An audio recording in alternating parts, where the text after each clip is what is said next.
Assalamualaikum warahmatullahi wabarakatuh. Allahumma sholli ala Muhammad ya Rabbi sholli alaihi wasallim.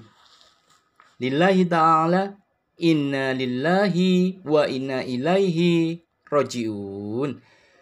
Bismillahirrahmanirrahim. Halo guys, selamat pagi guys ya.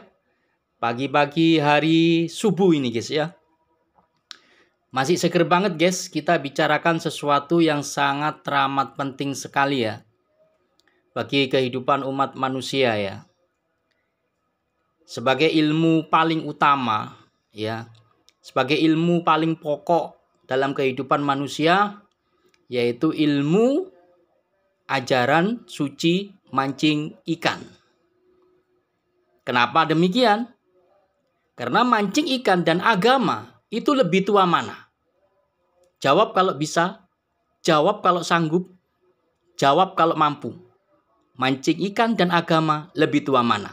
Oke guys, kita bicarakan sesuatu yang sangat teramat penting sekali. Pelaku politik tidak bisa masuk surga. Pelaku politik tidak bisa masuk surga. Pelaku politik tidak bisa masuk surga. Oke guys, ya. Ajaran suci mancing ikan mengajarkan yaitu di mana pemancing ikan dan di mana pula ikan berada. Paham guys? Di mana pemancing ikan dan di mana pula ikan berada. Itu berarti guys, dalam kehidupan ini, di dalam alam semesta ini, dalam ajaran suci mancing ikan diajarkan ada dua posisi, ada dua tempat. Pertama, di mana pemancing ikan? Tentu saja ada di daratan tinggi terang benderang, di tepi lautan. Semua mata nampak mampu melihatnya. Itu yang pertama. Yang kedua, dan di mana pula ikan berada?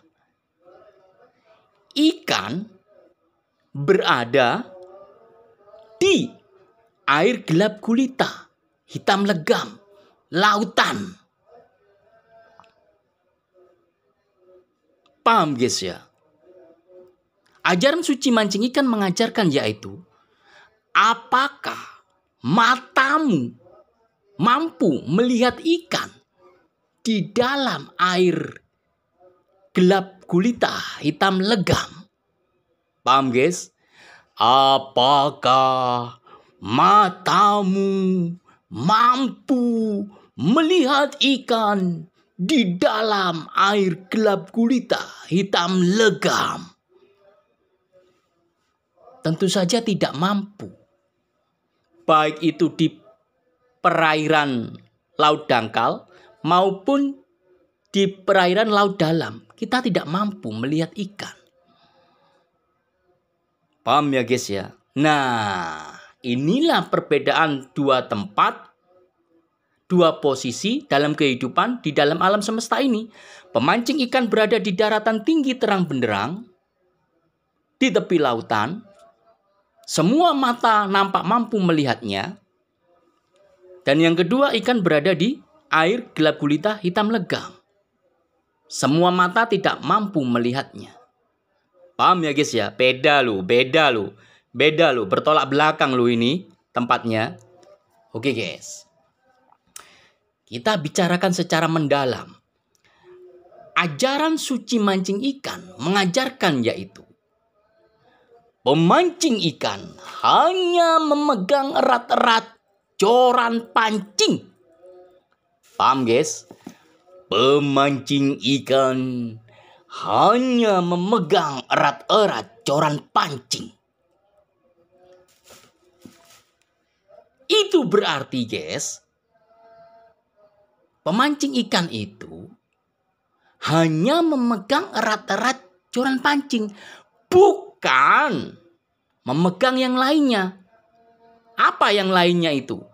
Bukan memegang harta, bukan memegang takhta, bukan memegang wanita, bukan memegang keluarga, bukan memegang golongan, bukan memegang aliran, bukan memegang kelompok, bukan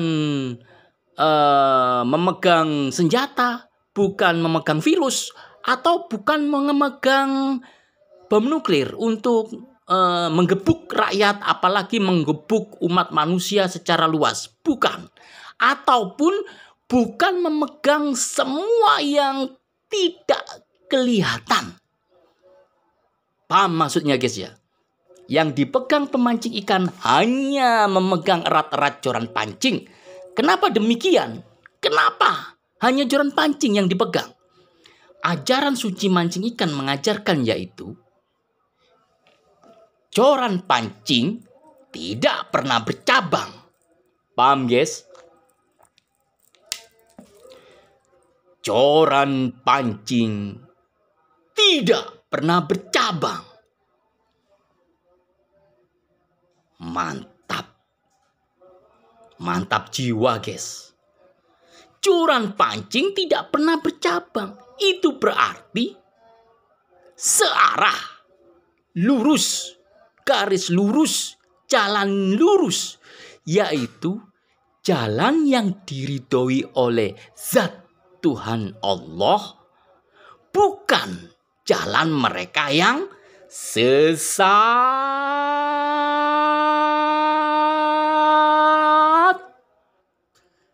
Bukan guys.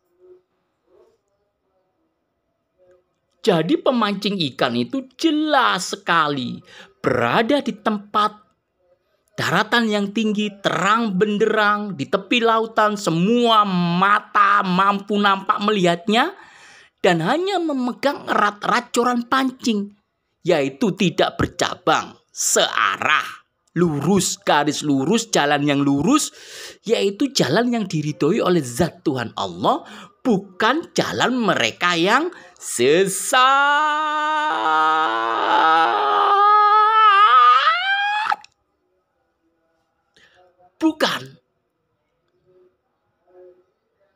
Bukan jalan yang sesat pemancing ikan itu. Paham ya guys ya? Nah, tapi kebalikannya, yang bertolak belakang adalah ikan. Ajaran suci mancing ikan mengajarkan yaitu bagi ikan semua air adalah miliknya.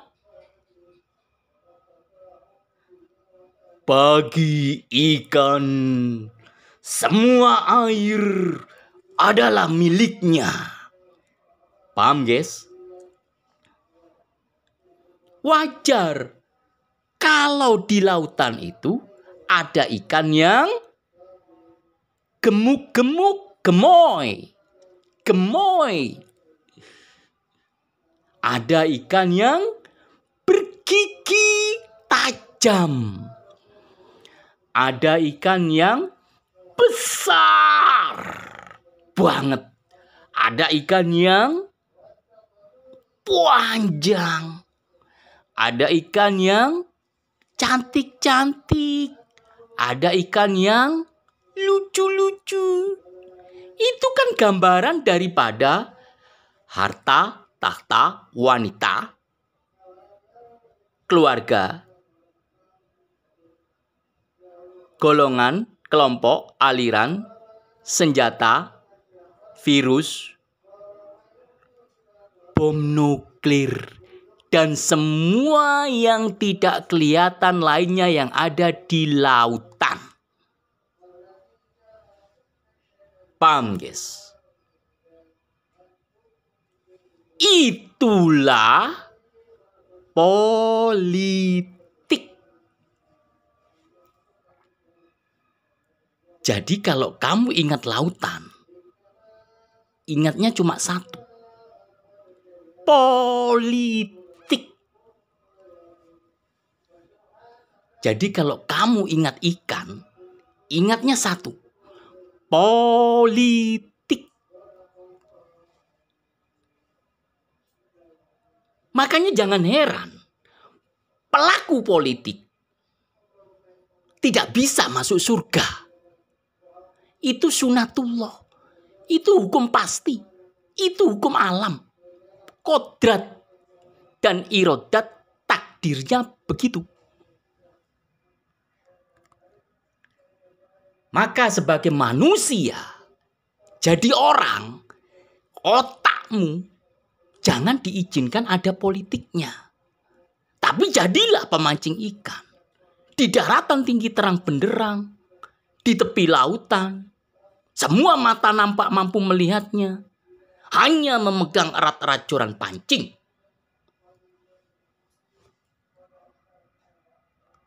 Paham ya guys ya? Tapi kalau kamu jadi ikan, berarti di otakmu ada politiknya. Kamu izinkan ada politiknya. Maka kamu jadi pelaku politik tidak bisa masuk surga. Mau bukti, mau data, mau fakta, mau nyata. Dengerin baik-baik guys. Nabi Adam dan istrinya di surga hanya memegang erat-erat joran pancing. Wujudnya yaitu tinggallah di dalam surga. Makan minumlah, tapi jangan makan buah kuldi. Tahu-tahu ada orang tua yang otaknya ada politiknya.